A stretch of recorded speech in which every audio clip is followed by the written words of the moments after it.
operate through replicating existing models, building on existing initiatives, or creating new approaches. By exploring avenues for mutual growth, this session will highlight the potential for both countries to enhance their cultural ties, boost economic opportunities, and foster innovation within their creative sectors. Let me introduce our panel of experts. Experts, may I request you to come to the stage and take your place in the panel once your name is called. Our first panelist is a Filipino certified public accountant with a notable career spanning several roles and industries. She joined Bimantara Group in 1988 as CFO, contributing to the development of major projects like the Bali Intercontinental Resort and Indovision. She has also returned in accounting and auditing at various universities in Indonesia and the Philippines. In collaboration with Mr. Frederick Mercado, she co-founded Barong Batik, Indonesia, and Barong Batik, Filipinas. Currently, she serves as the director of PT Asia at the Primer Group and is a commissioner at DVI Solusi Technology, a foreign investment company owned by DV Solutions Asia Group of Singapore. Let us all welcome Ms. Thelma Victoria.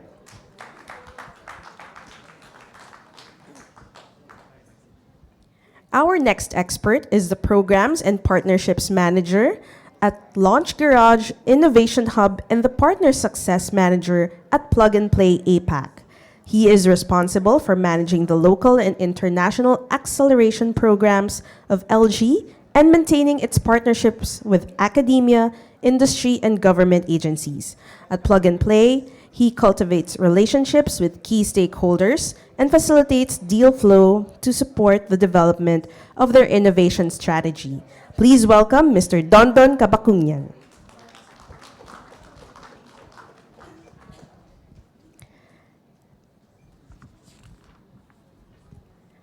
Our last expert is a documentary filmmaker, writer, and photographer whose narratives are nuanced with unique, inventive perspectives to provoke an inquisitive look at his favorite subject, the Philippines.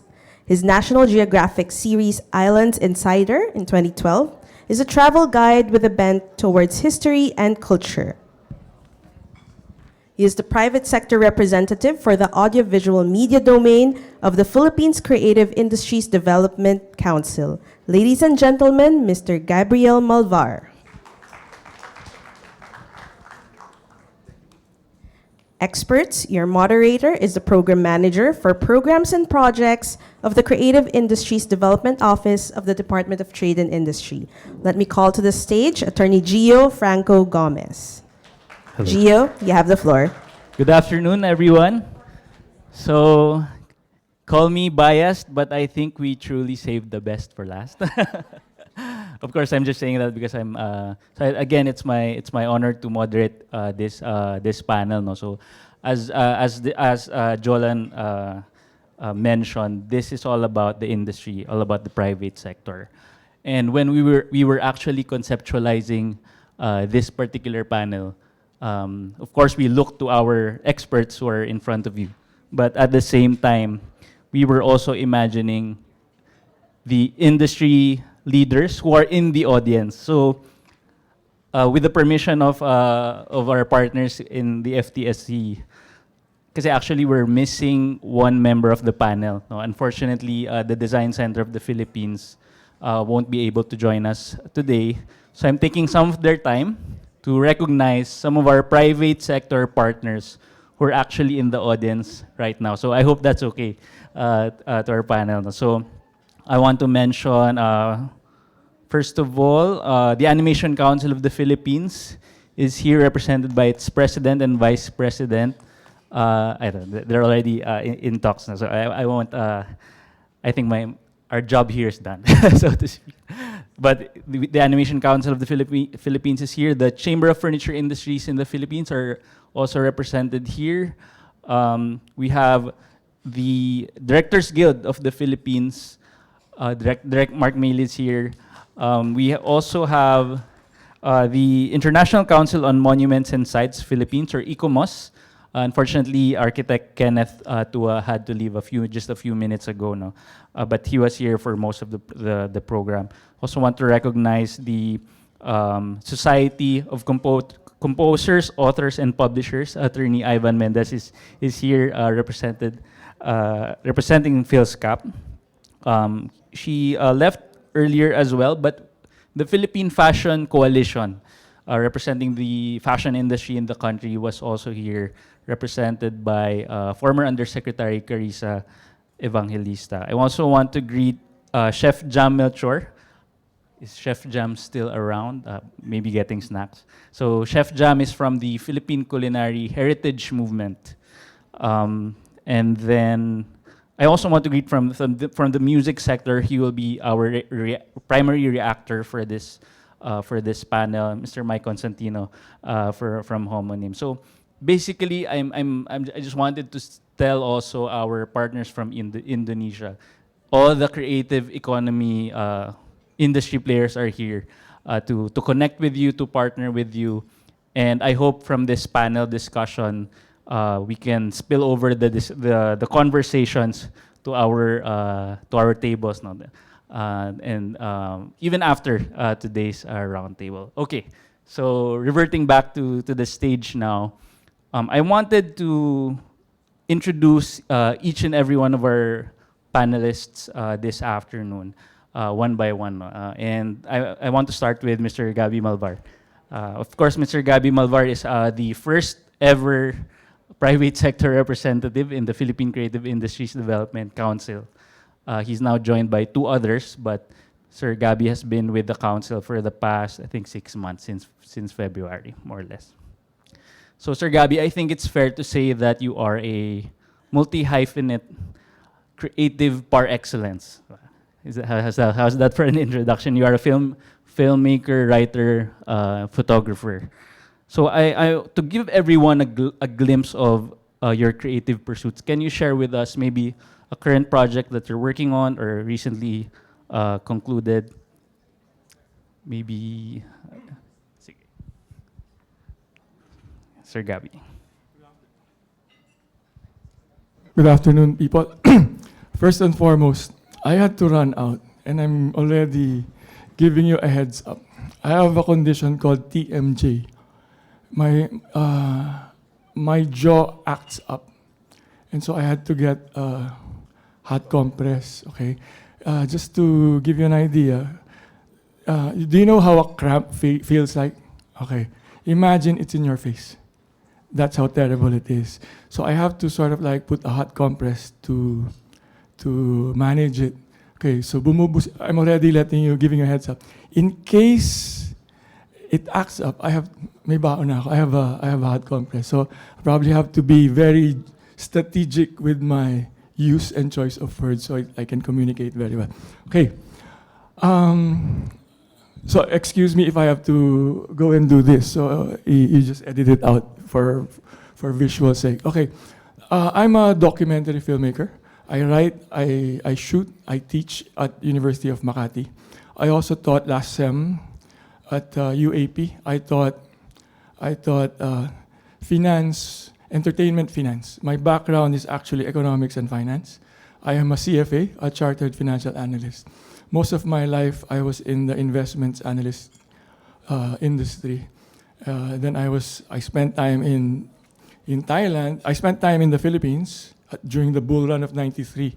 Then I moved to Thailand. I got hit in Thailand with the Asian crisis of '97. And then I moved to the US. I was hired by a global manufacturing firm. Itago na lang natin. Let's hide it behind the name Procter & Gamble. So I was with Procter & Gamble for a long time. So I'm very much exposed to brand management and finance. Okay, so I moved back to Asia. I moved to Thailand. I moved back to Australia when P&G bought Gillette. So I was based in Australia for a long time until 2009 when I decided I'm going to quit the corporate world and go back to the Philippines and do something totally different. And so I started writing and shooting photos and doing documentaries. Okay, that's my background. So because of that, I was able to create a production house and an agency, which was very much cost efficient because I could compete directly with bigger agencies with all their margins because I knew exactly what was going on behind the pitch. So when they pitch something, I can pitch it at 20% of what they're offering. And so that was how I was able to create my niche. And so most of my work, my buena mano, okay, the first foray I did, we pitched it, National Geographic Channel liked it, so they aired it. Then because we had that yellow box, it was really, at that time, back in 2011, it was a premium because media back then was not media right now. So you didn't have Instagram, you didn't have YouTube that much, you don't have social media, and how storytelling is. Cable was still very strong. So I was able to leverage on that and build a portfolio of documentaries, okay, based on that. So my recent work, I did a documentary. Do you know Kidlat Tahimik? Okay, so he created an installation in Spain, okay, and that installation, was raved about. Now, when he brought it back to the Philippines, he had a showing at the Manila Hotel, at the National Museum, but it was only for 3 months. And I thought, once egress happens, then people will not be able to see it because it's out. It's an installation. So once it's done, it's done. So I decided to shoot that and let him do a walkabout, let him talk about all the pieces, the general idea behind it. So it was really, number one, for posterity. Number two, to spotlight how a man thinks, how a national artist thinks, and his ideas and all that. So that was one of my latest works. So it's about a 30-minute mini documentary. And so we entered in a film festival a month ago. We won International South Africa Film Festival, the gold prize for that. So that's among one of my recent works. Okay, on Tuesday, the Department of Tourism National Capital Region is going to launch their campaign for Metro Manila. It's called Into the Heart of a City. So it was an idea that I pitched to them, and so they agreed, and so they gave me sort of like creative control. So we put that together. So we're going to release that on Tuesday. So abangan. So we'll put that out. Those are among most of my recent works. And then I do a campaign called Know Your North for Victory Liner. Essentially, Know Your North is just a series of mini documentaries. It's produced by Victory Liner. When you watch it, you're just watching it. You see a mini documentary about so many things, about heritage, about food, about culture, about preservation, and all that. And at the end of it, it just says, Know Your North, produced by Victory Liner. So it's in a way, it's a campaign, but it's mini documentaries, and you don't see any buses, don't see any stations.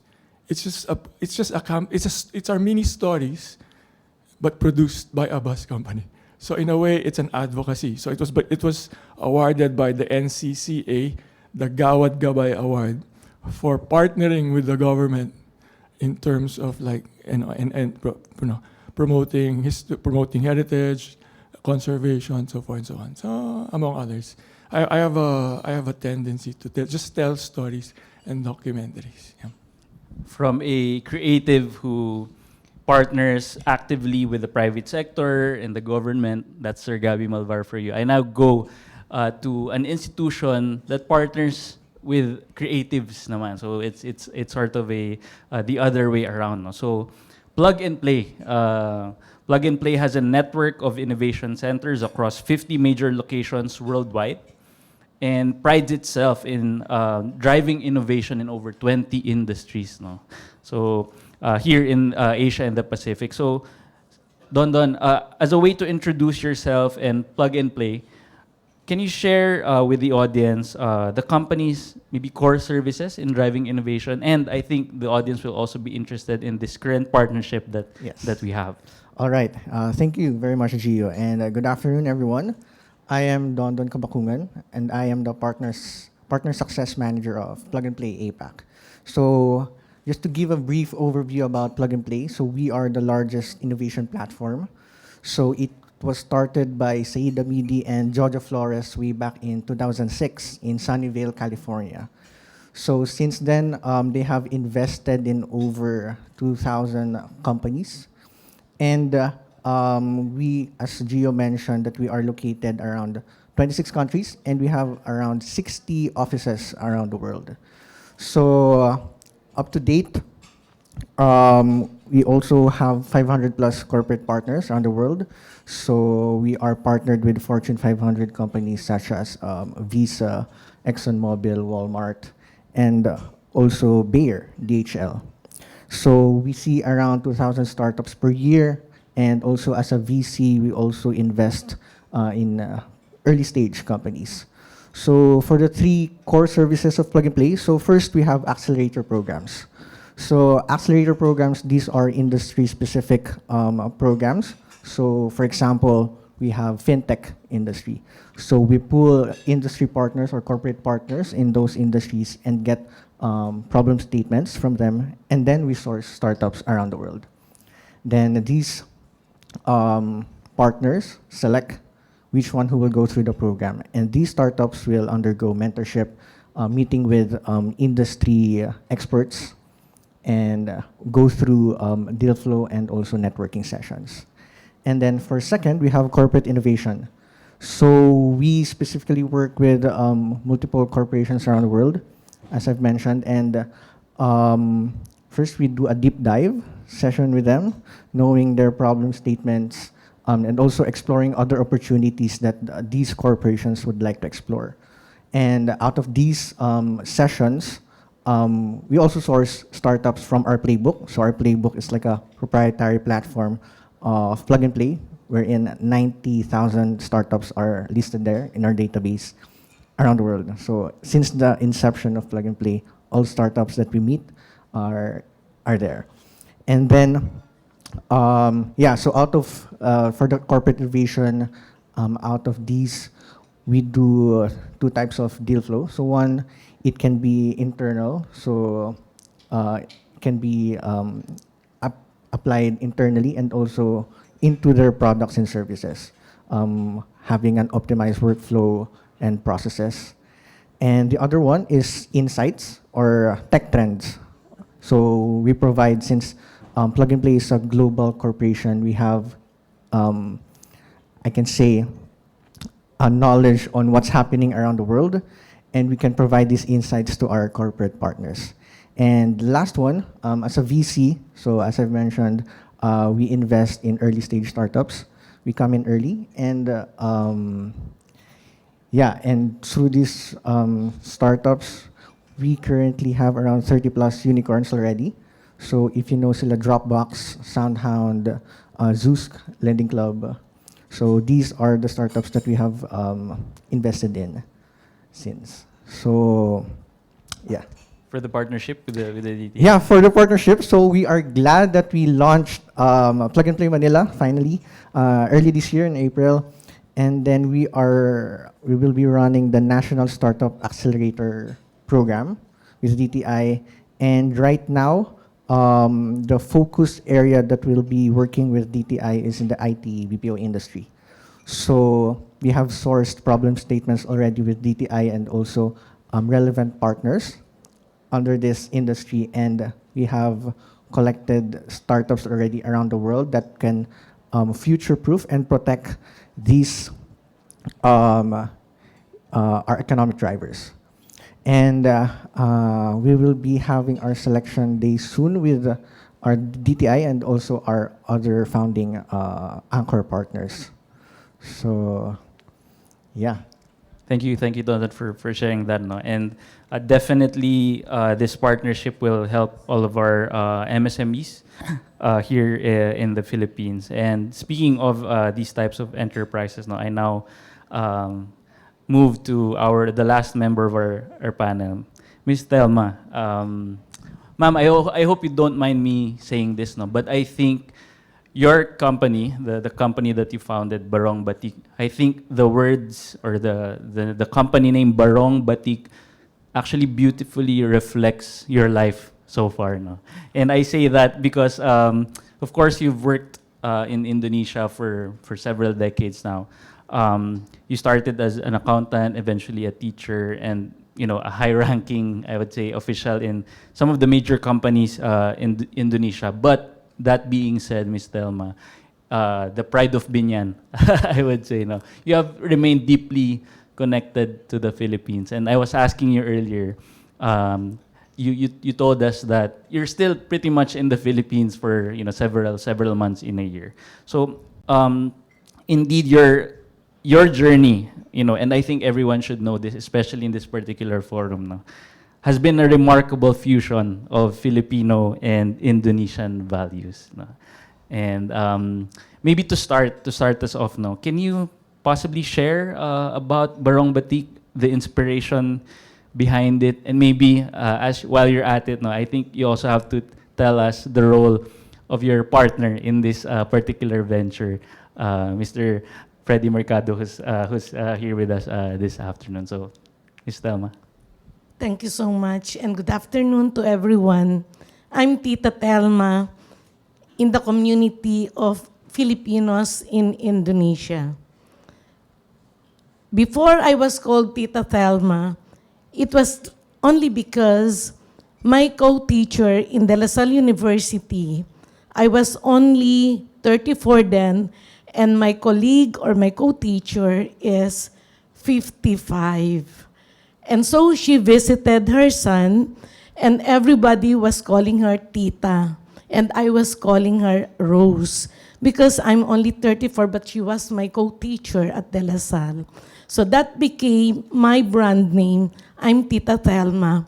So even the parents who are visiting Indonesia, they all call me Tita Thelma. But today, I am more of Lola Thelma because I am already 70 years old. I was discovered by Indonesia in 1988 at the age of 34. I campaigned for Senator Angara for the academicians. Lo and behold, I was not appointed as a staff at the Senate House. So the loss of the Philippines is the gain of Indonesia. So I joined the son of the president during that time, President Suharto. Indonesia did not have a commercial TV station before. It was only running a government TV station for 12 years and will only show cultural values, religion under TVIR. So it was RCTI, right? RCTI is the first commercial TV station which we launched in 1988. So my 3 months contract became 17 in the conglomerate of the sons of President Suharto, and my 3 months contractual job or employment became 36 years. Because until today, we are still in Indonesia, longer that I have lived in the Philippines. I'm now 70 years old. I'm 36 years based in Jakarta and 34 years in Manila. But in between, I come to Manila every day and every now and then, but I really have not chosen to be an Indonesian citizen because I am a Filipina and will always be. Now, what happened to us during that time? I am a certified public accountant from the Philippines, and as you may probably know, the accountants from the Philippines are very highly regarded by the Indonesian businessmen because the preparation of CPAs in the Philippines are similar to the American Institute of CPAs. Whereas in Indonesia, they do not have any professional board examinations. It is only completing a 4-year curriculum or a 4-year course, and then they become an accountant, but never a certified public accountant. So from 3 months contract, it became, as I said, 36 years. And I was in Indonesia in 1988. My partner, Freddie Mercado, came in 1989 and joined the garment industry. We are from the garment industry in the Philippines, one of my clients, okay? And I was a teacher at De La Salle University and UE and the UE CPA review. What happened was, in Indonesia, which is not observed in the Philippines very rightfully, in Indonesia, if it is Independence Day, which is the 17th of August, and by the way, I was born the day before their independence. So everyone remembers my birthday. In Indonesia, whenever it will be celebrated the Independence Day, a month before, every house will display the Indonesian flag, okay?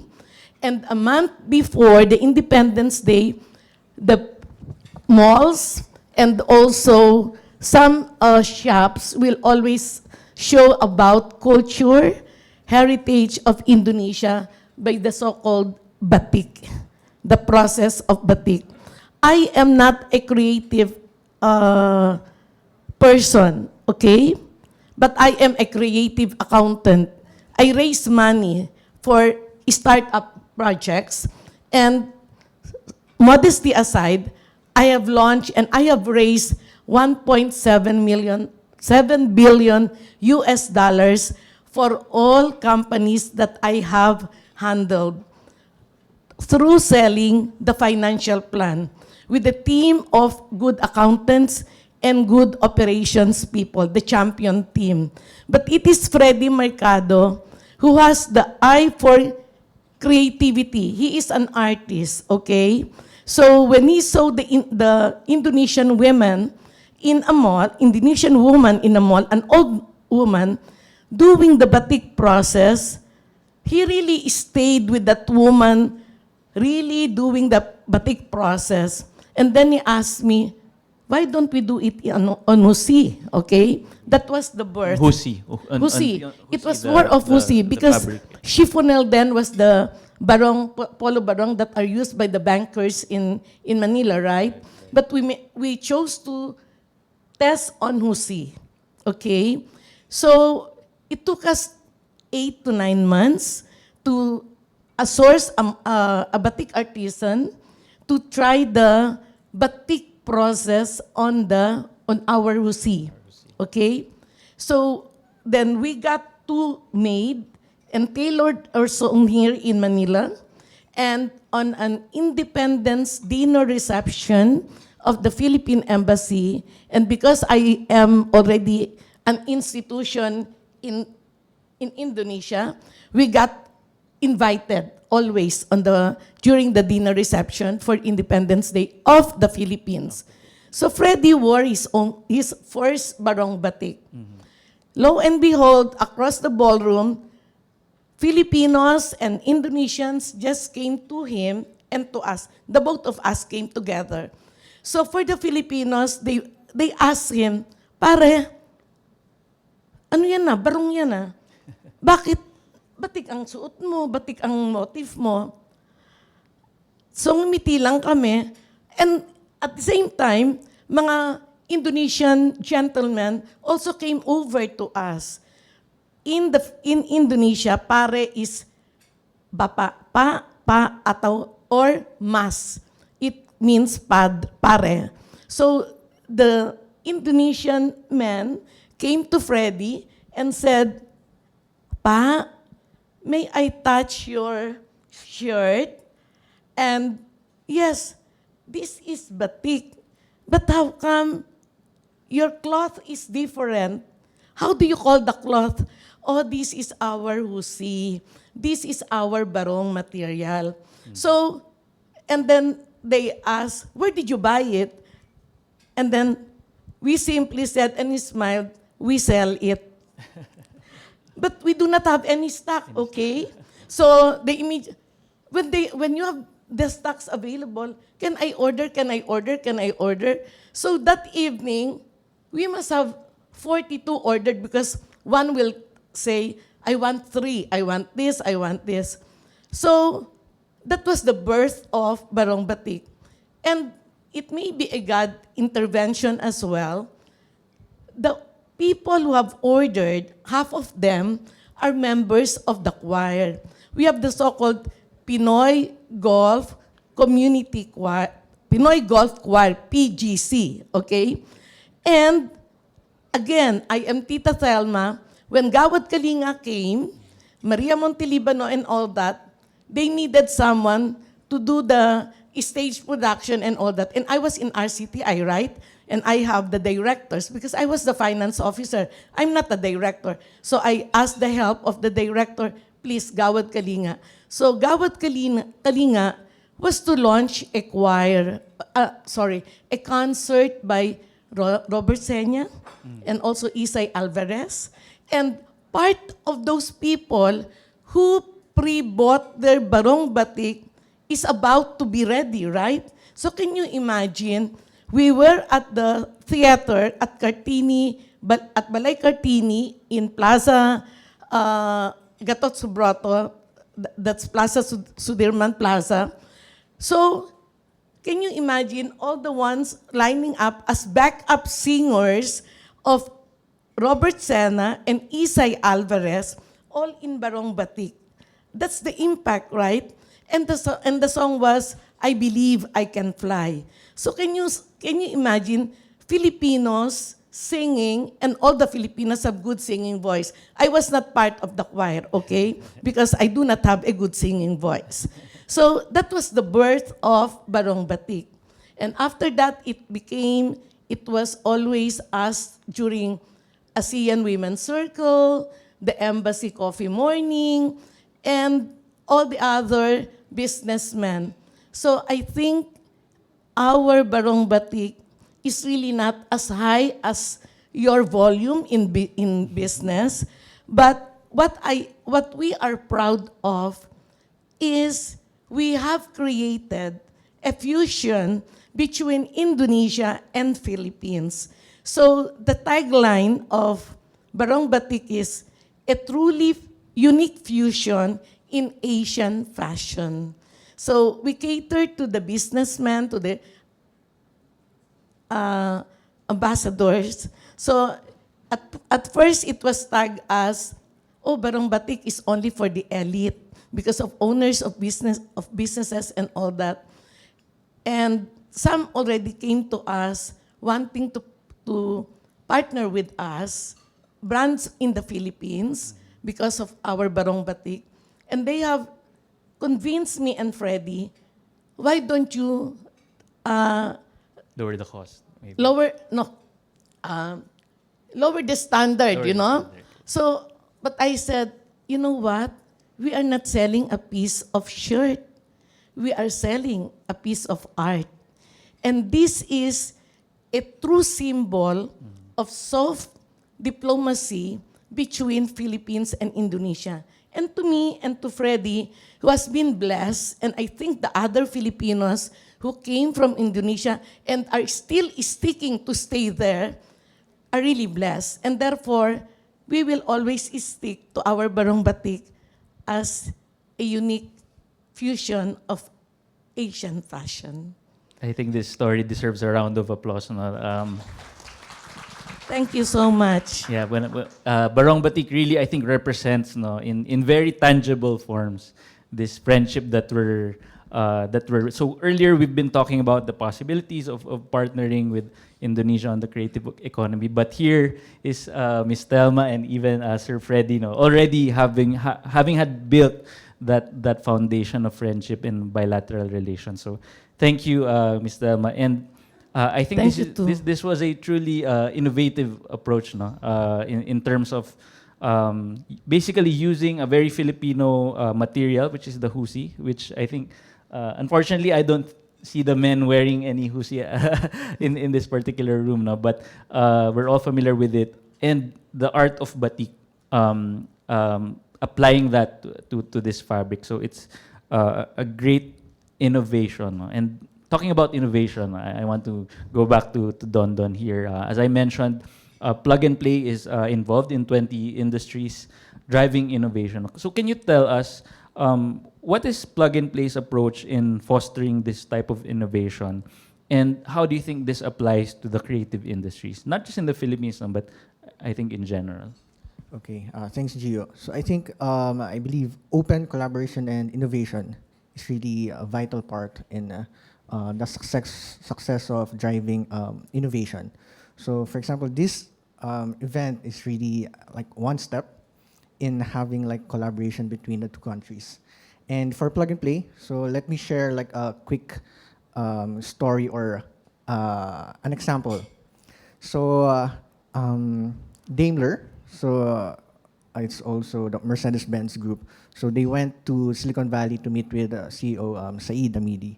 So Saeed shared about the advantages of working for startups, working with a corporate, incorporating their innovation in this, in their products, in their services, and all. And then a few months after that meeting, Daimler and Plug and Play started, or startup Autobahn was born in Germany. So in Germany, we know that they are leading in mobility tech, automobiles. So all manufacturing, I think top manufacturing in cars and the like are produced there.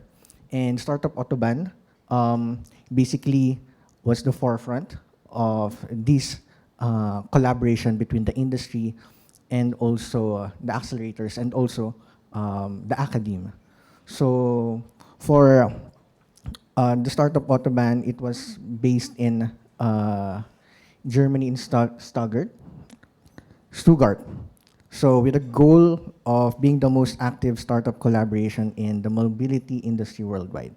So once they have collaborated or started startup Autobahn in Germany, they have sourced multiple technologies around the world that can be incorporated in the mobility industry. For example, AI, electric vehicles, batteries, new materials, and other future technologies that can be used or applied in this industry. So after that, they have close partnerships also, or other corporations, big corporations also joined in this network. For example, DHL, Porsche was also part. And from there, these multiple industries work together in building or producing technologies for the mobility in Germany. And it was also housed in Arena 2036. And not just industries were there, but also the University of Stuttgart was also part of. So it's like a close circle of collaboration from the university students knowing what the industry needs. For example, Mercedes-Benz needs particular application on AI for their cars, or another alternative for new materials and the like. So these university students will have their own research, and then in that campus, the industry is already there.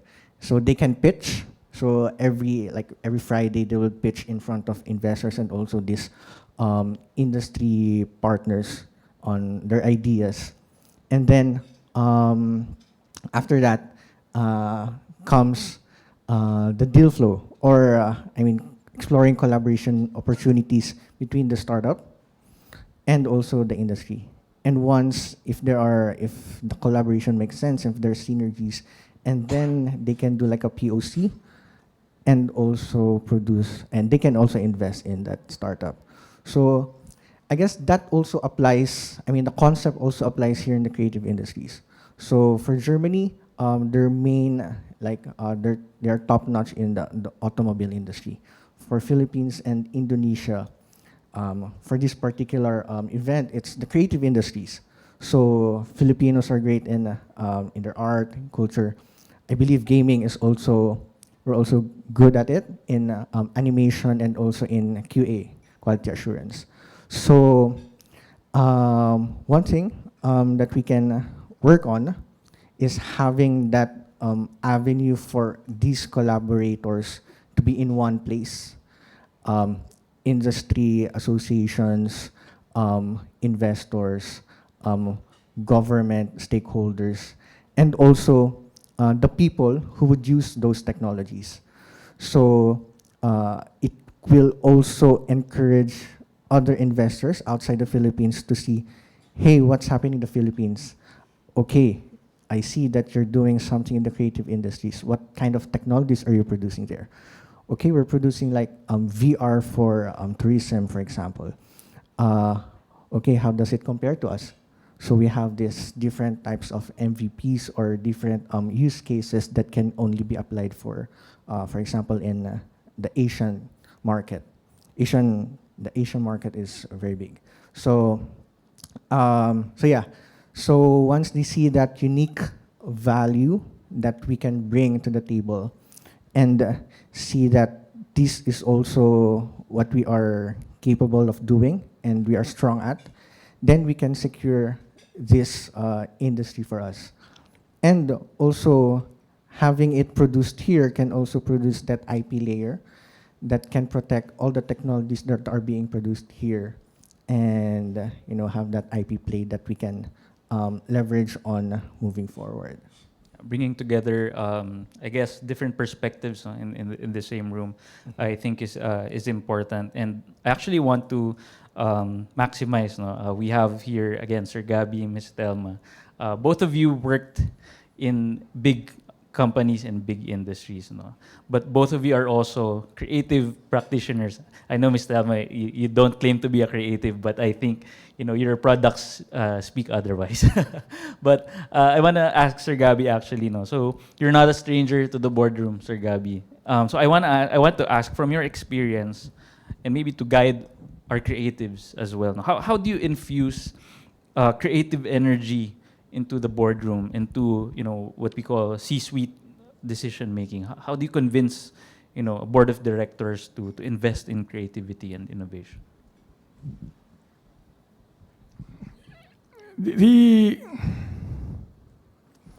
Okay. The C-suite, you have a CEO, Chief Executive Officer, Chief Financial Officer, Chief Marketing Officer, Chief, that's a C-suite. Okay. No, there's this discussion where they're saying there should be a Chief Creative Officer. Okay. Now, as a firm, look at the corporate entity as an entity. Going forward, you have to bring value to your shareholders. Yan yung main. Increasing shareholder value. In a world that's constantly changing, in a world that if you don't innovate, you're going to be left behind. There are certain, of course, technology changes, ways of distribution changes. Your product has to evolve. Logistics have to change. Your product in itself has to change. Your production line has to change. The way you market has to change. See, let's take the case of National Bookstore, for instance. They got hit because they have no online distribution to be able to sell.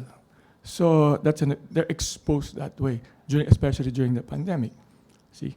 Okay. Now, cable television.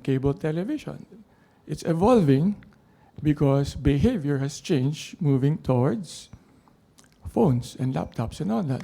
Distribution in cinema, for instance. Normally, I go to a cinema, I watch it, Avengers, whatever.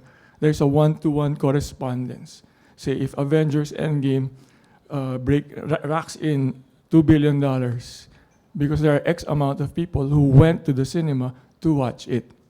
Every person watching, ni bayad. There's a point that goes to Disney. If a kid wants to watch, the father comes with him in the movie house. It's changed. Now you have streaming services. Whereas before, the one-to-one correspondence between a movie raking in $2 billion and X amount of people watching it. That used to be the economics. But now with streaming, I'm not going to watch movies anymore. I'm going to pay $12, $10, whether it's for Netflix or I pay 169 pesos for a Viva Max. I pay a monthly fee to be able to watch a whole lot of film. The one-to-one correspondence between a film and a movie watcher has changed. Now let's say, oh, streaming is good, streaming is good. Yes, but your subscriber base is capped to 200 million, 250 million subscribers. Therefore, the growth rate of your consumers is very pedestrian. The one-to-one correspondence between a film and the revenue realization efforts has changed, which means if your costs of producing movies, it's escalating, at some point even streaming is not going to be viable, really. At some point, it's not going to be viable with competition. And already you're going to see start of a decay. The quality of Marvel movies, for instance, because they're already trying to churn and churn and churn to be able to keep a subscriber base interested. Otherwise, I'm going to cancel. So see, these are changes. We think, oh, streaming is streaming. Yeah, but it might not be financially viable. Okay? Change is at the forefront. How it's distributed in the future is going to change. I don't know what the next evolution will be, but it's there, and it's going to evolve. Spotify, for instance, okay? Spotify, if you look at the whole history of music, diba? Napster back in the 90s, so forth and so on, illegal. So they had to create a platform by which you can address illegal and compensate actual music creators and give them a fair share. So eventually, with so many iterations, you have Spotify. Pull out the financial statements of Spotify, and you're going to see the margins are very, very tight. In fact, there are certain years very negative. So as a financial analyst, I look at this, they have to change. If you take a look at what's driving the costs and the margin squeeze, licensing, so forth, and marketing expense to convert the freebies, like people like me, I don't pay a premium, I listen to the ads. They're trying to convert me into pay a premium so you get all this music. I don't, I want free. So they're paying costs to market to me. So if you look at the strategic direction of Spotify, what are they pushing now? Podcasts, because it's cheaper. They're providing a platform so they're trying to evolve. Podcasts. YouTube, okay? YouTube as a segment of Google does not provide financial information. You know why? Because the sustainability of the revenue of the margins of YouTube cannot survive outside the Google ecosystem. It is not viable. The only reason it's surviving is because it's part of YouTube. A part of Google, rather. They will never release segment information. But you can take a look at it. Kita obvious eh. Compare it with TikTok. Do you think TikTok has made money over the last 5 years? They haven't. Margin squeeze, negative, negative, negative. What you're paying your content producers. Paying content producers. I don't know where that's coming from. But it's going to come to a head. Either TikTok is going to be purchased by a bigger entity, maybe like an Amazon, to be able to survive and head forward. But it is. I think it's viable. I'm going to emulate the Google model and buy TikTok if I were Amazon. But these are trends. And you look at it. Sometimes you say, oh, Google, YouTube is there, or it's going to be there, or Facebook is there. But they're also changing. The world as we know it is changing, and the change is much faster now. It's much faster. How movies are consumed, how distribution will evolve and develop, we don't know. Technology is changing, consumer preference is changing, the way we consume is changing, platforms are evolving. We don't know. We are in a state of flux where innovation is key, otherwise you don't survive. Therefore, in the C-suite, okay, looking at, we think outside the box and all this and all that. You have to have an organization that's willing to embrace change. Otherwise, you're going to disappear. So it's not a matter of whether the C-suite. It's a matter of people sniffing and able to identify trends as they go along. So, well, the C-suite includes a chief financial officer, for instance. To a certain extent, you cannot be creative in account. I will paraphrase him. Because creative accounting, there is accounting for the creative industry. Creative accounting is normally synonymous with fraud. So we're not talking about that. But innovation in finance and accounting can happen. So for instance, way back, in the case of, let's say, multinational companies back in the 80s, before the advent of the internet and all that, kunyari, Philippines, a global multinational company, they have Philippine operations. Okay? There's a P&L for Philippine operations. There's a P&L for Malaysia, for Thailand, and all that.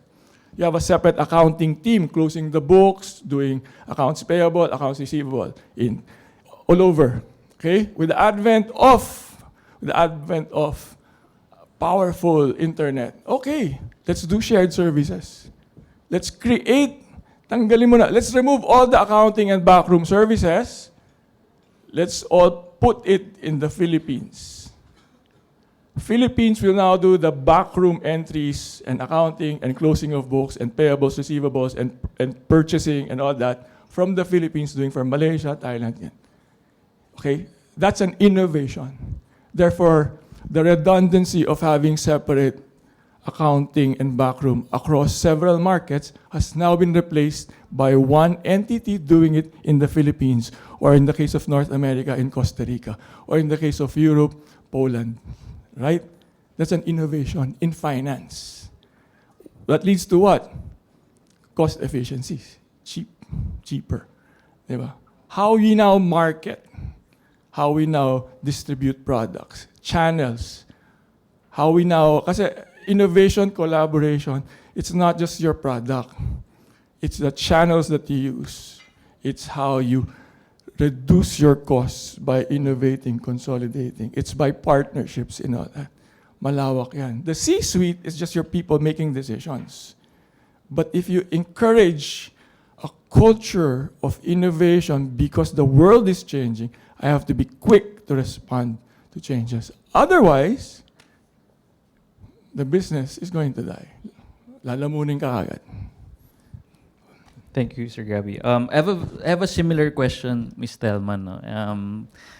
Again, in terms of how you work with, I guess, big business owners. No? But actually, Ms. Telma, I want to use this opportunity. And I don't know if people in the audience know this, but actually, you played a big role in establishing, I think, what many of us now know as the Java Jazz Festival. And this actually surprised me when I learned about this. No? So I'm particularly interested, and this may be a selfish question because I love music. No? Ms. Telma, how did that whole thing happen? How did the Java Jazz Festival come to life? And particularly, because this started in a big company, in a big setting. So can you share with the audience how this started and your particular role in this I guess, innovative experience?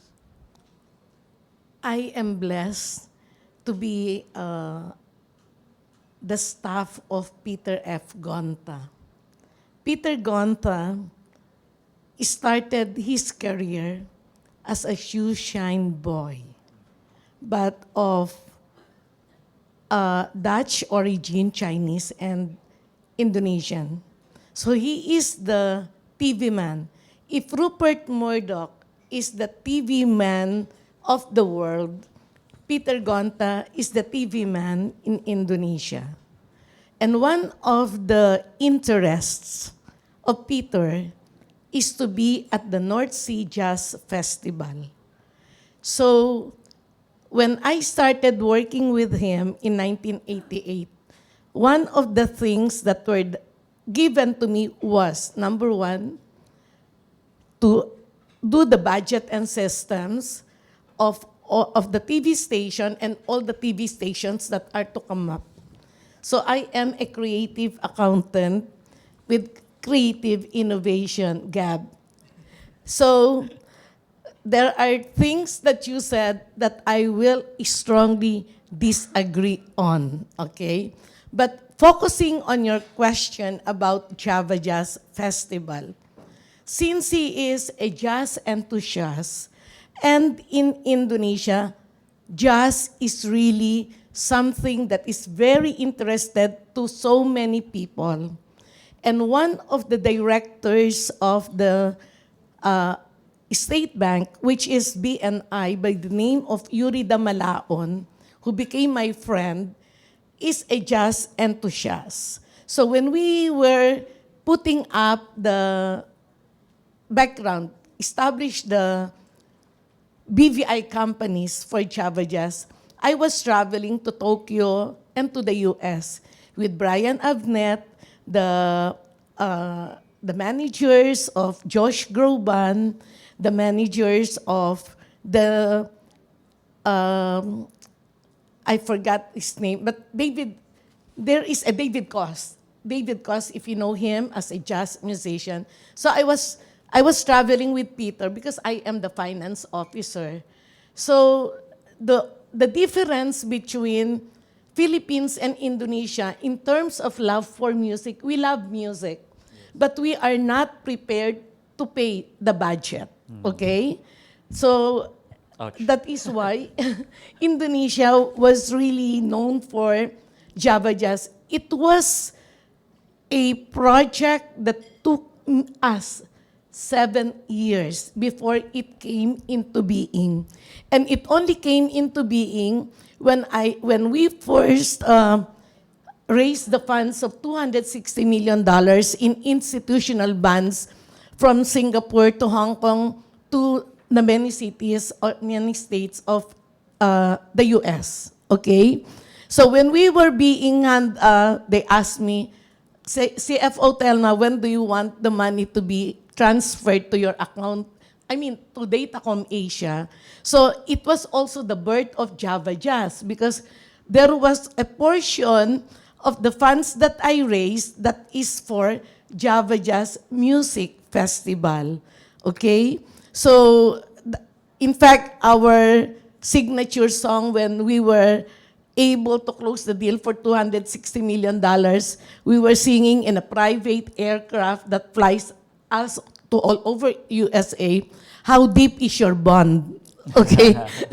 and really, and the first music festival, Java Jazz Music Festival, I think what made it a success is Indonesians love jazz, the Filipinos love jazz, who will travel all the way to Indonesia just to watch the Java Jazz Music Festival.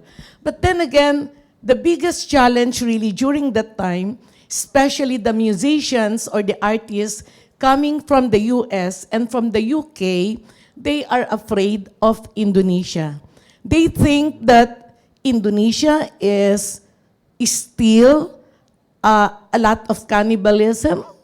They think that the streets of Jakarta are full of free-range chicken and all that. So this is how I would not like to use the word ignorant, but many USA or many Americans, including lawyers, are not up to date in their knowledge about ASEAN in particular, not only Indonesia. Philippines, they think we are all primitive countries, we are killing each other and all that, because that is what the CNN feeds them, right, on the news. So, but the Java Jazz being very, very successful, I think I would really count it as one of our projects and blessings. Thank you, Mr. Selma. A lot of common threads. No? My brain is rushing in terms of being able to connect all of this. But I guess shifting gears now, I wanted to, and if I can, stay with Ms. Telma here. I also wanted to ask about the role of, the creative industries and helping communities. No, so I'm now going back to I guess Barong Batik. No, so well, Batik with its rich history, has been recognized by the UNESCO as a masterpiece of oral and intangible heritage of humanity. And in fact, Indonesians will actually celebrate the National Batik Day on October 2. Yes. So this is a month from now. No? So as a Filipino, and you're still a Filipino, Mr. Elma.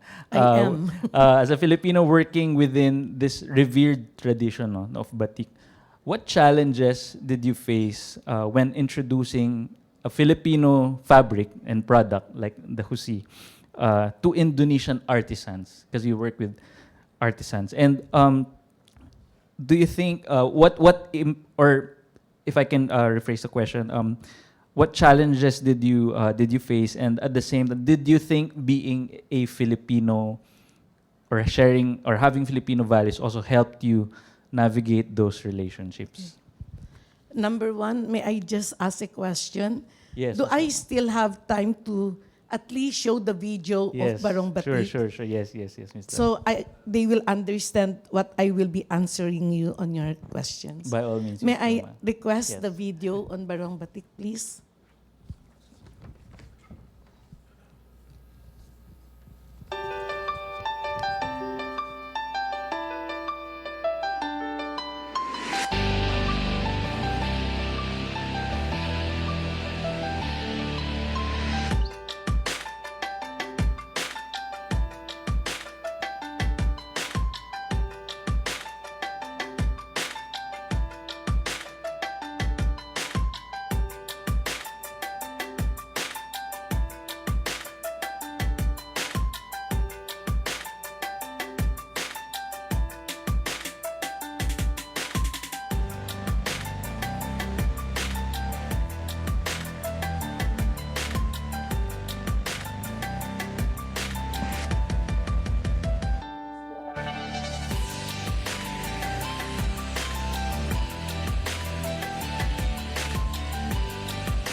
Thank you so much. Okay, just quickly, the first challenge is Indonesia's textile and fabric industry belongs to the negative list of the investment law. What does it mean?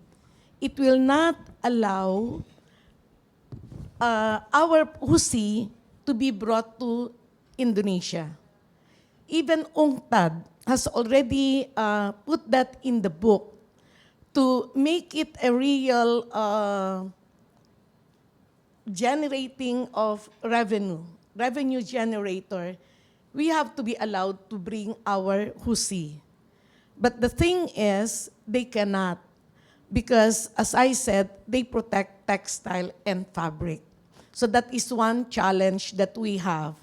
But through the years, because we have a lot of Filipinos who are willing to bring our husi, then we bring it as part of their check-in luggages, okay? Number two, the artistry of batik comes from the heart. In fact, right now, we are talking to the social secretary of the President of the Philippines because when they visited Indonesia last year at the ASEAN Conference of the Heads of State, the First Lady, Madam Liza Marcos, saw me in my Barong Batik and the President of AWEN. And she immediately replied like saying, "Wow, sana kami meron din. Hope, how I wish we both have." So she was referring to BBM, right? And luckily, we made the Barong Batik for them, but we were only able to have the chance to present it to them on August 1. But during that time that she met me in Jakarta, she was already asking me, "Telma, I think you will be a big help to our community of weavers in the Philippines. Why don't you bring your team for the batik makers to come to the Philippines?" And I already made my initial talks, several follow-ups with Ambassador Agus Wijoyo. Because Pa Agus Wijoyo has been to our showroom in Binyang City whenever he has guests, including President Jokowi. He came to our showroom and will personally choose the gifts that he will be presenting to any officer, high-ranking officer of Indonesia. Then came Go Negosyo, okay? Joey Concepcion and Marisa, because the people who see the Barong Batik on Joey Concepcion and Marisa Concepcion are raving about their Barong Batik. So they were asking me, "Telma, how can we level it up?"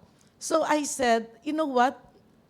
Why don't you get the community of women or young girls who are willing to embrace the process of batik, because the batik process is you are in a drum of boiling wax, okay?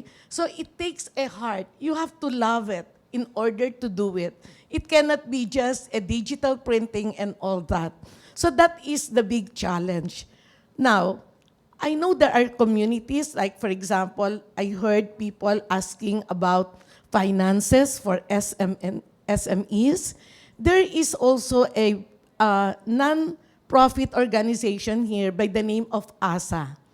And its, I think, CFO is Eric Gochuaco, a Wharton graduate, and the CEO and CFO of United Lab group of companies. So they are willing to finance the community if I can teach them the batik process. But the thing is, it is easier, I think, it is more practical to bring the Filipinos to Indonesia rather than the Indonesians coming here.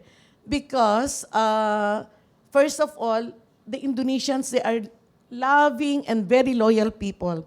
Even if they speak English, they will really, from the heart, they will talk to you in Bahasa Indonesia.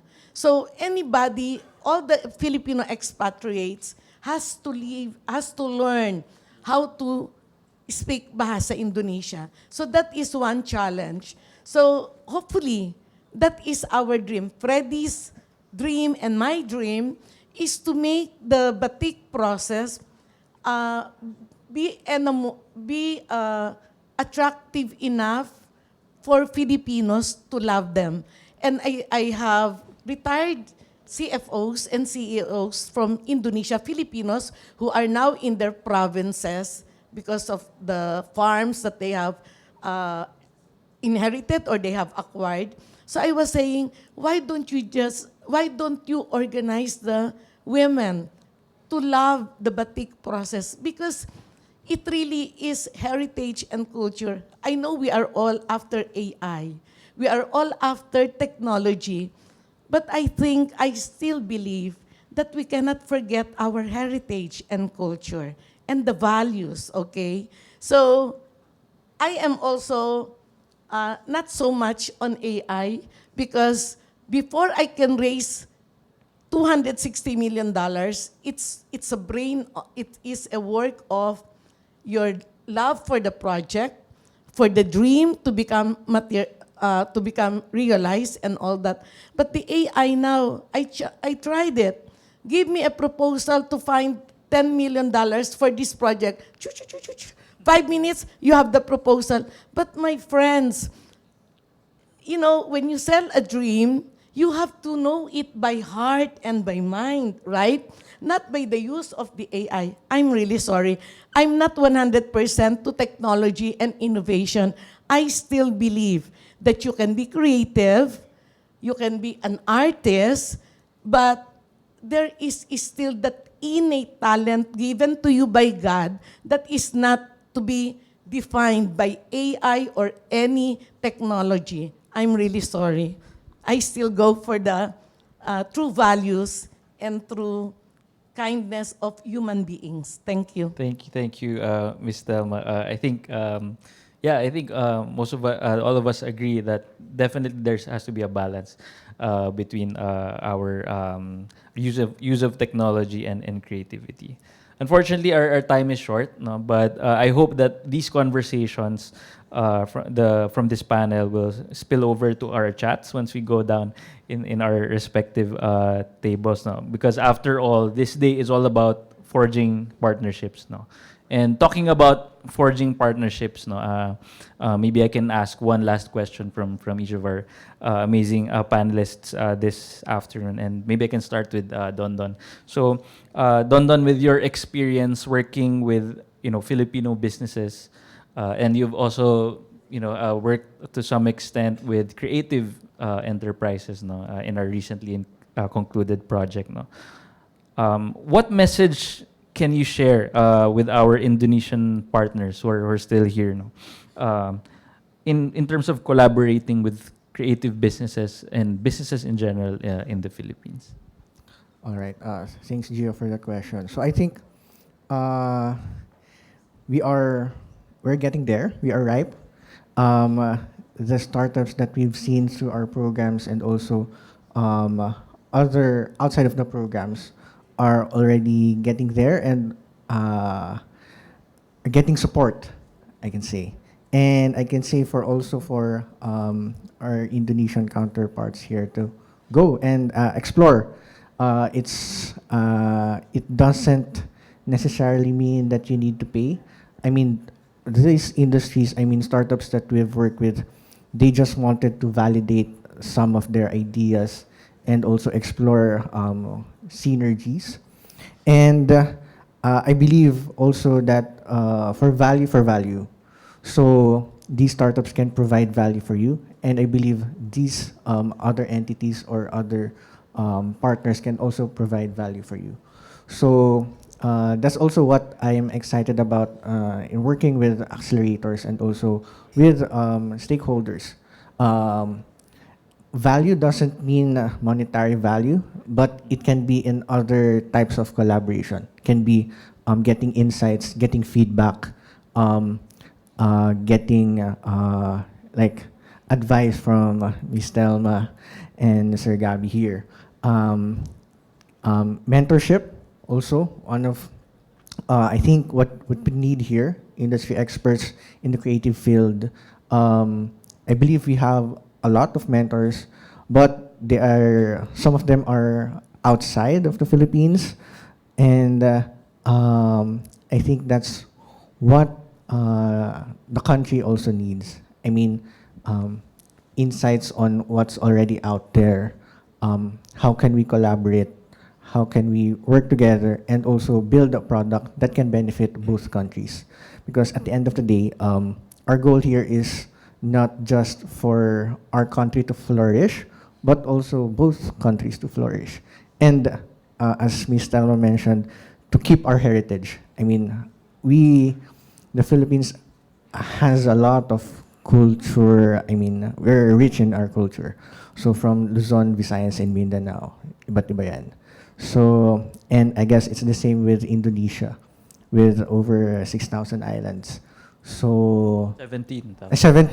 17, I'm sorry. 11,000 ano lang, short. Sure tayo ng 1,000. But anyway, yeah, we're open for collaboration, and anything that we can work with, we can, if ever that there's not much to work with now, but let's keep in touch in the future, once we have developed more products and also technologies. And yeah, I guess that's it. Thank you, Don Don, and definitely look forward to working with Plug and Play moving forward. Sir Gabby, you, again, you are the first ever private sector representative in the Creative Industries Council. You have a unique perspective on working with the government and, of course, being from the private sector. What message can you share to our partners from Indonesia on the prospects of the Philippine creative industries? The way I would look at this, because you have to look at the entire value chain across a large spectrum of what constitutes the creatives industry, be it film, music, gaming, apps development, animation, diba? Performing arts, visual arts, so forth and so on. But creativity is, for instance, filmmaking is by definition a collaborative discipline, a collaborative creatives expression. You need a director, you need a cinematographer, you need people who will act, you will need production design. It's very collaborative. As a musician, if you play in a band, it's collaborative. You can't. If you're in animation, definitely you can't complete Blue Eye Samurai on your own. So by creativity is also hand in hand with collaboration. Now, whether the collaboration happens on the creative level, an artist to an artist, or a country to a country, or a private citizen to a private entity, or a private entity to a government outside, it can happen in so many ways, in so many iterations. Okay. Now, if you look at the entire value chain, for instance, Barong Batik, Barong Batik, two intellectual properties, culturally based, one truly Filipino, one truly Indonesian. It's a fusion to create something which is new, the fusion of two. Okay, so the value proposition is the fusion of two. Okay, to a certain extent, can you fuse adobo and let's say an Indonesian dish? Maybe it's difficult, right? So a collaboration on the product end might be different, might be difficult. But it doesn't end there. Collaboration does not necessarily mean on the creative side there is a fusion. Because in the whole value chain, you also have markets, right? For instance, there was a movie in Indonesia called The Raid. The Raid. It's very action-packed, so forth and so on. There was a character there, si Joe Taslim, whatever, okay? There was this character there. Now, if you look at a movie that was created in Korea called The Swordsman, they had to have a villain worthy of the stature of the protagonist. They casted him. So suddenly, in that movie, The Swordsman, as if Korea needed any more collaborations, you have an Indonesian, a very well-known Indonesian acting as the contrabida to a Korean film. That's a collaboration. What's the value there? Of course, you've used it in the movies, okay. But then, you created a market. You were able to market it in Indonesia because of that character. Creation of markets. Why do you think, let's say, Blackpink got Lisa from Thailand? It's because you're creating your market. Why do you think Twice has 3 to 4 Japanese members? Because they're trying to hook into the Japanese market. There's a new group called Triple S. Why are 2 from China? They're taking a hold.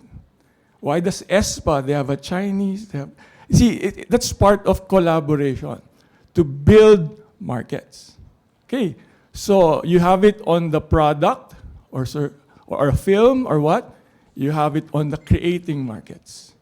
You also have, okay, what else is there in the spectrum? Distribution. Distribution. Do you know SB19? Okay, the SB19 was created by a Korean agency called, back in 2016, using Korean know-how and infrastructure, they created SB19. Trained them, the music and all that. Of course, it has a Filipino flavor to it, but essentially that's a Korean agency creation, right? And they use Korean distribution techniques. And it made an impact.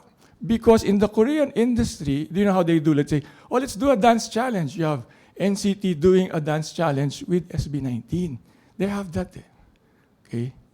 So they're using that. It's a collaboration using Filipino talent, using Korean agency know-how and infrastructure to bring it to fore. When SB19 changed their agencies back in 23, they disappeared. Now they're trying to recover lost ground. But you know that there is something about how Korea does it. Why is it, for instance? Okay, binuksan ni Psy opened it. Why does Blackpink, when it goes out, why is a new, non-known Korean K-pop group, when it debuts, it goes to the rounds, it goes to the US, it goes to Today's Show, it goes to Coachella, it goes to, in Spotify and all that. And they all pack, and they're all known. It's a production line, okay? They have the infrastructure. And part of it is knowing your distribution. Part of it is growing your audience. Part of it is finding synergies and whether we can do a Barong Batik.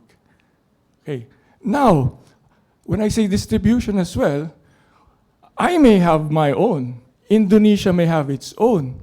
If we can't, let's say in the aspect of food, you know, let's say Indonesian food, satay and adobo. Let's bring it to market. Let's bring it to the road. We cannot fuse it. Maybe the market does not have an appetite for that. But if we bring a trade fair in France, our combined trade fair will introduce all fans of Indonesia and all fans of Filipino.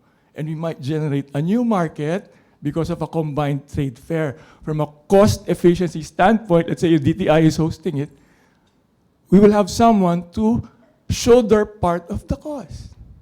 That's a collaboration. Shared services. Training, as you mentioned. If we're going to train creatives, maybe have one pool shared Indonesian Philippines, just going back from startups development. Maybe you will be doing it. You train locals, you train Indonesians, only one doing it. That's a collaboration, right? It's not just a shared, oh, you have the same culture, we should put out something. Yes, but if it doesn't end there, develop a combined market, develop a combined trade mission, develop a combined expo. There's so many ways to do it. I guess that's it. Thank you, Mr. Gabi. Great ideas. No? And we can end the panel. Of course, we'll have questions and reactor after this. But I wanted to end with, of course, Ms. Thelma again. As we approach 75 years of Philippines-Indonesia bilateral relations, what are your hopes and dreams for this particular relationship? And another question, Ms. Thelma, what is your message to Filipinos about Indonesians, and what is your message to Indonesians about Filipinos that maybe either of us don't know about each other yet? From the point of view of corporate life, I can say between Indonesians and Filipinos, there is a very strong bonded relationship. They really respect each other. 36 years ago, I must admit, accountants, Filipino accountants, are more equipped and well prepared to do accountancy work. But with the children of the business owners of the conglomerates already coming back from education from the US, from Australia, from the UK, I think globalization has already changed the environment and the dynamics of accountancy. Indonesia. The only dream that I have is not about Indonesian and Filipinos, but the AFTA. Until today, we really do not know whether the ASEAN Free Trade Agreement can become a reality. Because, as we all know, accountants, for example, in the Philippines are not allowed to sign in Indonesia or in other parts of the ASEAN.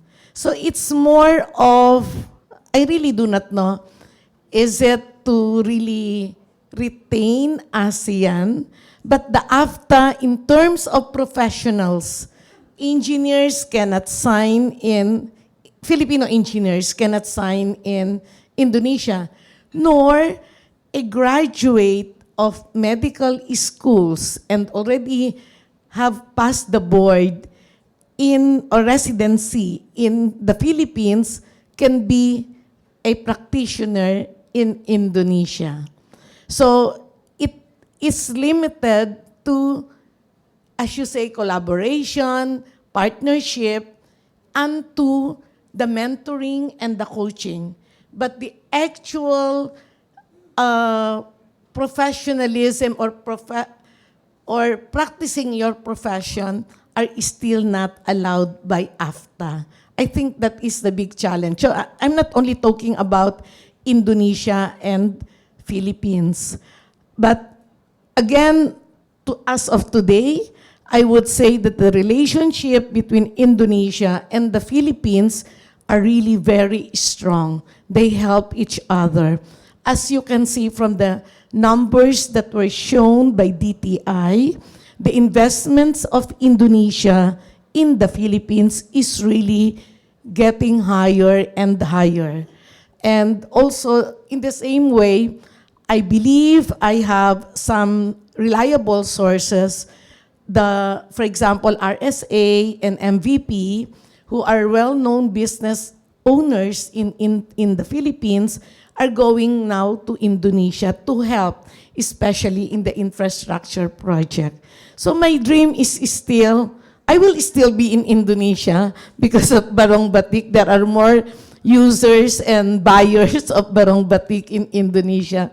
But hopefully, with us being able to mentor, as you said, Don, mentor, which is also a partnership or collaboration, and make batik process as close as to the hearts of communities of women and children or young or the youth in the Philippines, that is still my dream.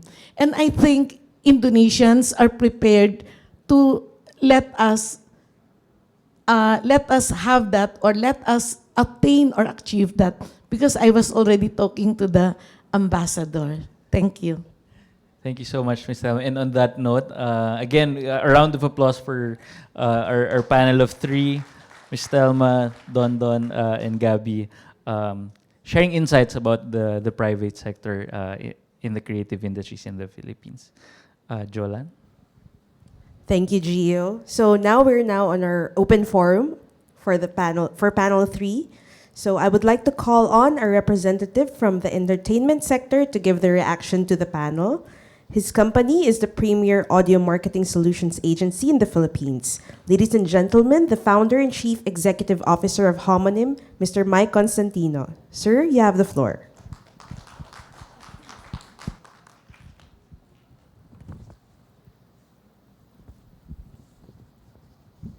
Hey guys. So I'm Mike. We run a music solutions agency, but we also have an advocacy called Sonic Philippines, and we've been working with DTI and NCCA since 2019. So the goal of Sonic is to upskill and train the next generation of music industry practitioners. So to learn what the future is going to be, and to learn from the past also from the OGs in the music scene. In recent times, what we've been doing is music export. So we've been focusing on music export and music exchanges. No, so I think I was invited here because last year we brought in a couple of Indonesian music industry representatives who toured the Philippines. And in our discussions with Saitem, it was noted that it's a nice exchange to have that because it's a different form of music tourism, meaning they can come here. The artists actually came here and spent money in the Philippines, and they drank beer, bought instruments. So may music export economy, I guess.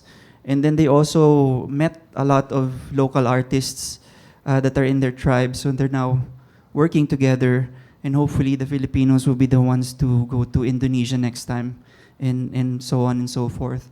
I think my main reaction, just listening to our esteemed panel of speakers, is there's a great meeting of the past and the future.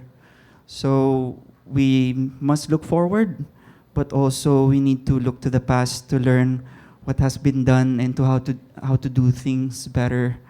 And then across all of the panels, it's super clear that the parallels between the music industry or the cultures of Filipinos and Indonesians are very, very strong. No? So si Tita Thelma, super heartfelt yung naramdaman namin. It would be great if 36, 38 years from now, our musicians, will be established in Indonesia and vice versa. So yeah, I think that's my main takeaway, my main reaction. I was talking to Don Don and I was talking to Gabby about how we can help in the creative industries as the music sector, because the same way in Indonesia, there's no one governing body that unites the music industry. There are a lot of factions, there are a lot of festivals, because maybe we're both archipelagos. So here, hopefully, we can, get everybody together with Gabby's help. So he's the first representative of his type, and hopefully, we can help in the music industry. For Don naman, super excited. Are there any interesting music tech or local music-based startups that you guys are looking into? How do we here get in touch with you to So as to of learn? now, in our previous programs with DTI, we haven't received much on the music industry, but we have like mentors who are willing to give insights or give advice to these startups. For example, Noel Cabangon and also Moni Romana. So Moni Romana is also working with a global startup called Believe.com. So yeah, but right now, more on the startups that we see on the creative industries are into AR, VR simulations, also in marketplaces for weaves. For example, this polo came from one of the startup that we've helped with startup QCs called Hibla PH. So this is a Yakan weave in Zamboanga, and also bringing together creators around the country in one place where all giving access to these Filipino creators to sell their products. And yeah, how can you reach us? So we'll be working with DTI, and we'll have our office in Philinvest, and we'll also, you have my card, so we'll keep in touch. And if ever there will be future projects and programs for the creative industries, we'll be glad to help. And I mean, for us, if we can give value to you, and if we can help you, we'll be glad to support. And yeah, I think that's it. Cool. One last thing, andito, well, umalis na pala siya. Miss Lotus was here. We actually worked with them last year. They sent us to Brighton and to London, wherein we met so many music export counterparts, and we actually brought them to the Philippines, and the stuff that we learned, I think this is what's important with private sector and public sector collaboration, no? So we have been doing Sonic with practically no public sector support for about 6 years, 6 years now. So as a private sector, we go there and then we kind of like anchor, and we're the first responders, I guess. The stuff that we learn, we bring here, and then hopefully the government can notice the stuff that we do. So we've been talking with DTI, DICT, SITEM, NCCA. So hopefully we can have a more established and funded music export or music exchange. But just wanted to acknowledge Miss Lotus. We sent another Sonic representative this year again to Brighton. And again, all of the learnings we bring back here, and then we give free workshops, free seminars, so that artists can learn how they can play in Indonesia, they can play in other markets. So yeah, I'm not sure if I'm doing the reactor role properly, but It's perfect. yeah, that's it. And by the way, I'm wearing Husi. This is Husi. Yeah. In a bomber Yeah, bomber Husi. design. So. Kasi Miss Telma, dapat ano, 'di ba? Mino-modernize natin yung mga before, so pang Gen Z. Thank you. That is a perfect, I think, reaction, Sir Mike. Thank you, Sir Mike. We can accept 1 or 2 questions. Yes, CA Jeremy, you have the floor.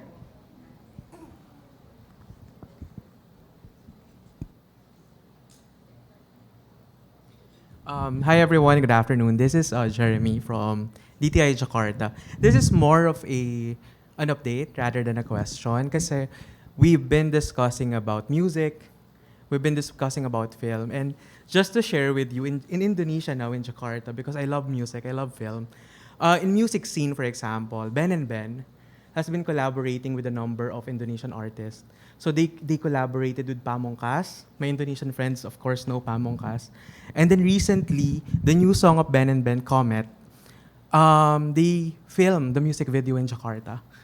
And some of our bands also, like Ransom Collective, they've been attending a number of music festivals in Bandung, in Yogyakarta, and even in Bali. So the exchange and collaboration is actually there. So there's a lot of exchange. And earlier, Yusek Fita also mentioned about Showtime, Itbulaga, and some of our love teams, we love love teams in the Philippines. They've been, they're all known in the Indonesian market. So for example, Lisken, they have a market in Indonesia. Katniel, we used to have Katniel. I was updated that wala na sila, but Katniel is also famous in Indonesia. They have a market in Indonesia. So in terms of TV, in terms of media, the collaboration is actually there. And one more, just to clarify, because Tita Dal mentioned about AFTA, it's also close to me. So just to say that, just to update everyone, there are mutual recognition arrangements in ASEAN, but currently the discussions on those mutual recognitions on professions, we currently have 8 professions that we're discussing on the mutual recognition. But Tita Tel is correct, there's no automaticity on the implementation. What we're discussing in terms of curriculum, in terms of skills, are just for example, what constitutes a doctor in the Philippines, and then what constitutes a doctor in Indonesia. So we just match them. So we just reference them, the qualifications. But in terms of practicing the profession across the region, it's something that I think the community is working working on. It's a work in progress. But hopefully, Tita Tel, yeah, that's a dream. That's still a dream na sana, there comes a time that the practice is automatically there. So yun lang po, maraming salamat. Thank you. Thank you, CA Jeremy. Yes, Miss Liza, you have the floor.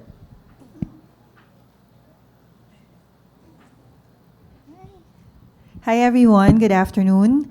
Well, it's nice to actually be back in this forums and discussions. It's been a while. Well, I feel compelled to share the initiatives that have also been done in the area of film.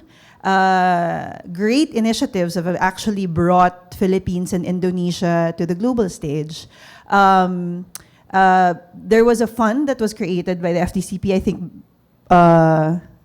Toff mentioned it a while ago, the ASEAN Co-Production Fund, which led to a lot of activations in collaboration among the Southeast Asian member states, including Indonesia and the Philippines, specifically autobiography of Makbul Mubarak, which won in Venice International Film Festival Horizonte in 2022.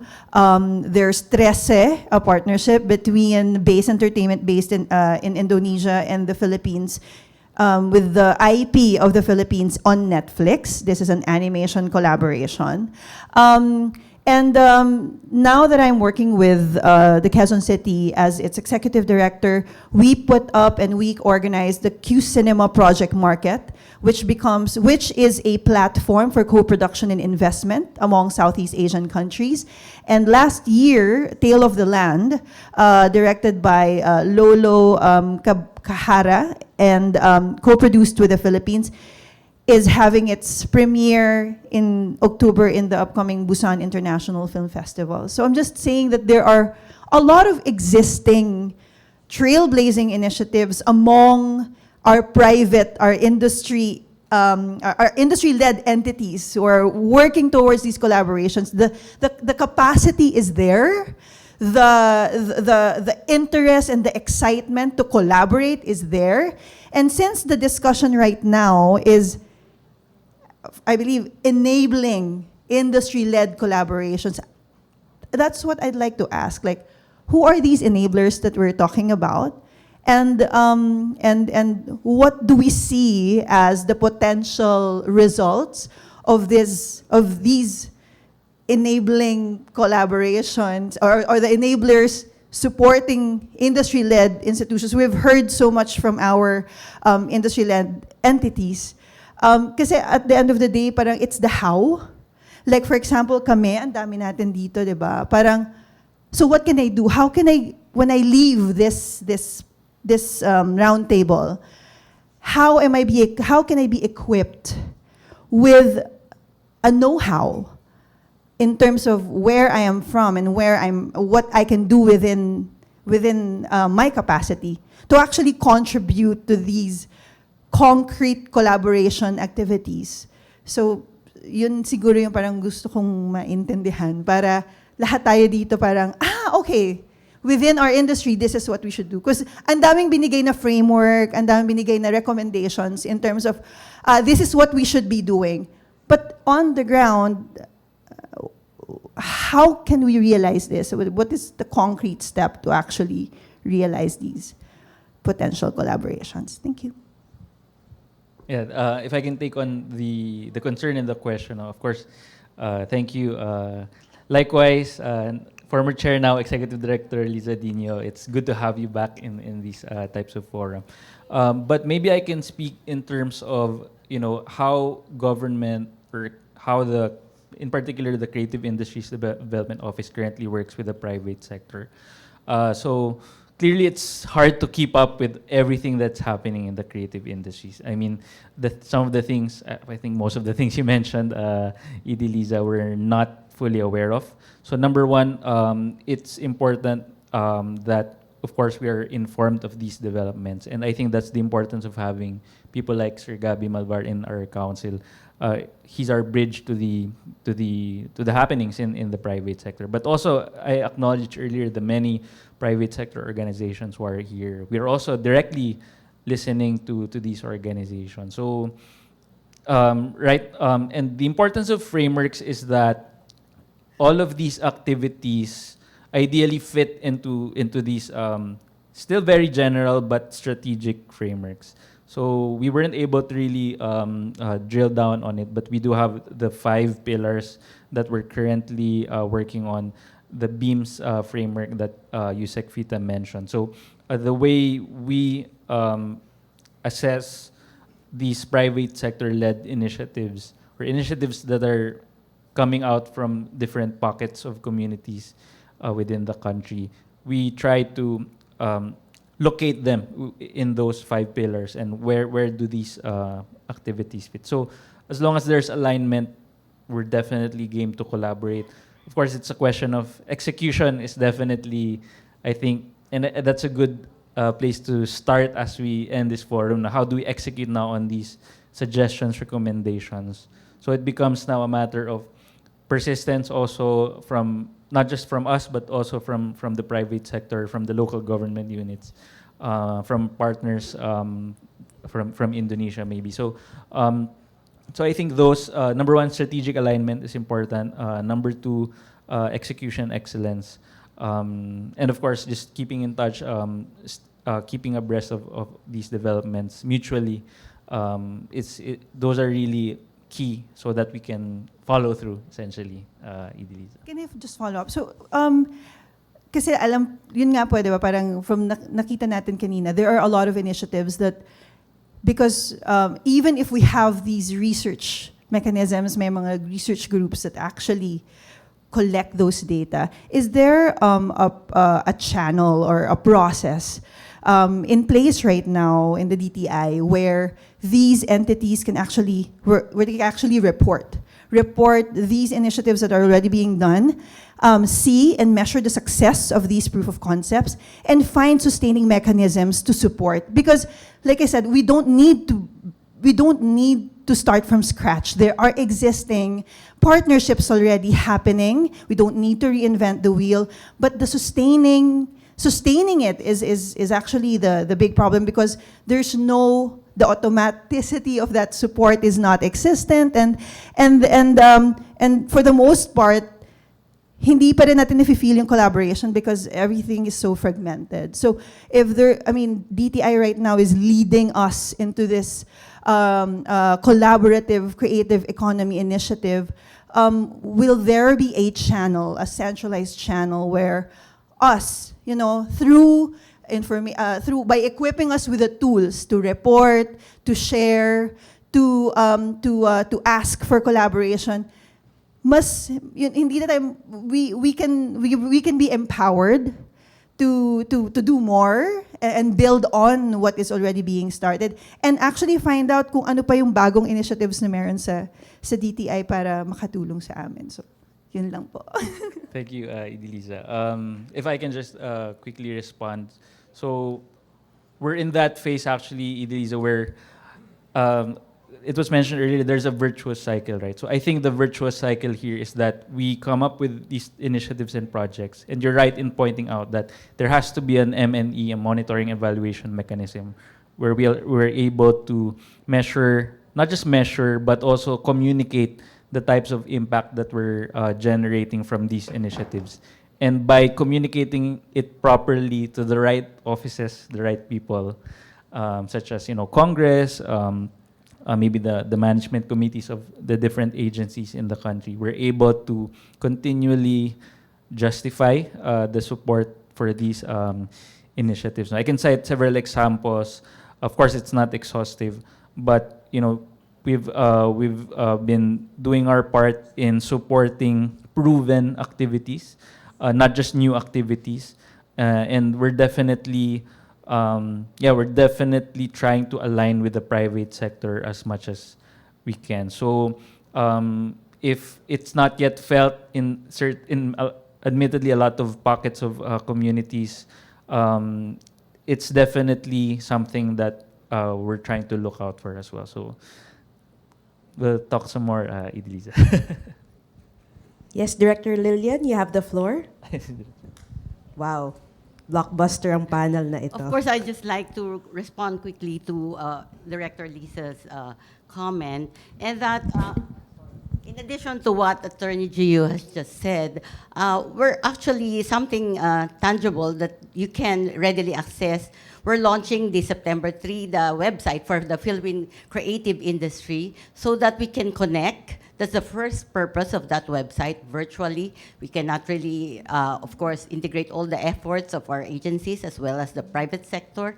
At least through that website, we can be able to exchange programs or interventions that are available, and that can be accessible to everyone.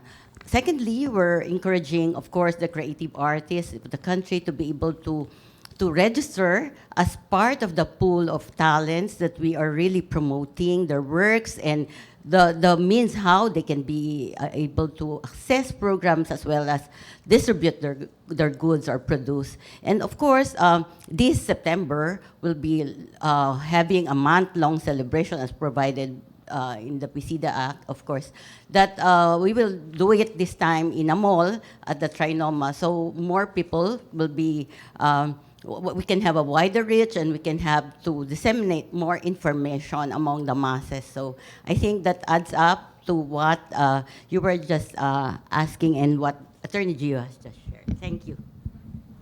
Thank you, Director Lilian. So now I'm closing our open discussions for panel 3. Once again, let's give a round of applause for our panel and our moderator. And please pose for a quick photo opportunity.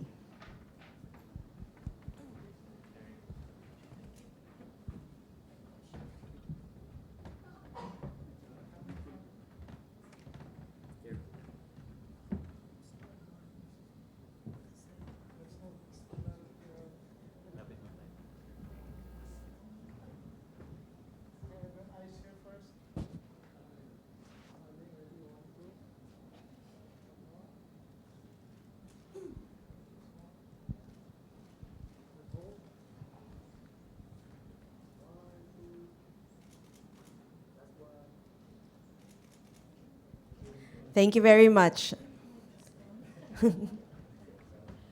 Liaison officers, please assist our speakers.